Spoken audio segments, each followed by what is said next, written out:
Good morning everybody, আশা করছি সবাই ভালো আছো। দেখো, গতকালকে ভিডিও এটা আমি সকালে ঘুম থেকে উঠে ভয়েস রেকর্ড করছি। তো নুন হলুদ মাখিয়ে নিয়েছি, মাছগুলো রুই মাছ করেছিলাম। আর এদিকে তেল গরম হয়ে গেছে, মাছগুলো ভেজে নেবো এক এক করে। আর গ্যাসে দেখো রোদ ভরে গেছে, এদিকে রোদ আসতেও শুরু করে দিয়েছে। যেহেতু পূর্ব দিকে জানলা তো, মানে সূর্য ওঠার থেকে রোদটা পড়তে শুরু করে। যতক্ষণ না মাথার উপর সূর্যটা যাবে, রোদ ততক্ষণ থাকবে। তো মাছগুলো আমি ভেজে নিচ্ছি, প্রথমে 3টে মাছ ভেজে নিচ্ছি, তারপরে বাদ বাকিগুলো ভেজে নেব।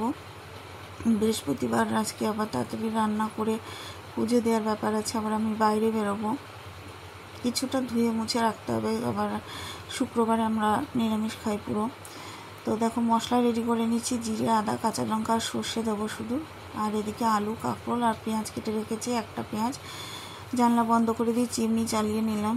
আর ছেলেকে জিজ্ঞেস করছিলাম লাইটের সুইচ কোনটা, লাইটটা লাগবে না, এখানে আলো আসছে বাইরের থেকে। তো মাছগুলো সব ভাজা হয়ে গেছে, 2টো মাছই ছিল, এটা ভেজে নিচ্ছি। ওই তেলের মধ্যে তরকারি বসিয়ে দেবো। শুধু মাছের ঝোলে করেছিলাম, আর মাছ জন্য একটু ডাল সিদ্ধ কাঁকরোল সিদ্ধ দিয়ে দিয়েছিলাম। আজকের বেশি রান্না করিনি, যেহেতু শুক্রবার এগুলো থাকলে খেতে পারবো না। তো মাছ ভাজা হয়ে গেছে, ওই তেলের মধ্যে দিয়ে দিচ্ছি জিরে আর একটা কাঁচা লঙ্কা। আর চিমনিটা যে আওয়াজ হচ্ছে না।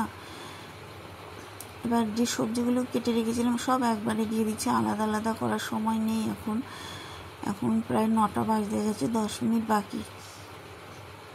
দেখো সব সবজিগুলো আমি ভেজে নিচ্ছি, একটু ভেজে নেব, তারপরে আমি ওর মধ্যে হলুদ দেব।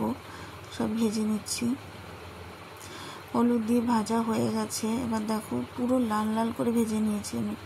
এবার যে মশলাটা করে রেখেছিলাম সেই মশলাটা দিয়ে দিলাম, জিরে আদা কাঁচা লঙ্কা সর্ষে সব একসঙ্গে বেটে রেখেছিলাম, বেটে বলতে মিক্সিতে পেস্ট করে রেখেছিলাম।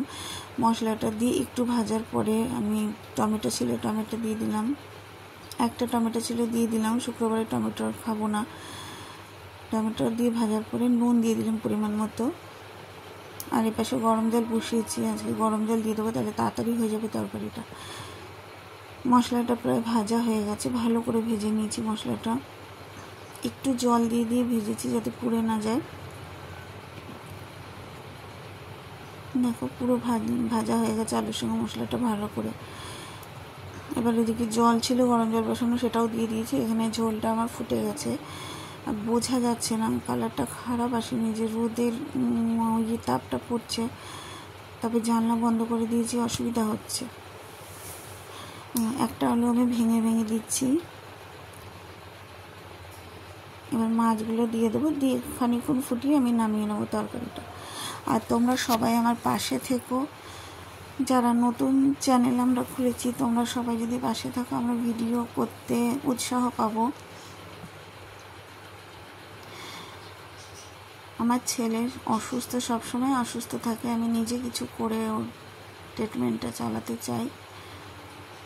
তো হয়ে গেছে তরকারিটা আমার, দেখো নামিয়ে নেবো। এতটা ঝুলি থাকবে না, দুবেলা হবে না। দেখি দাঁড়ো, এক হাতে নিয়ে তরকারিটা নামিয়ে নিচ্ছি। দেখো,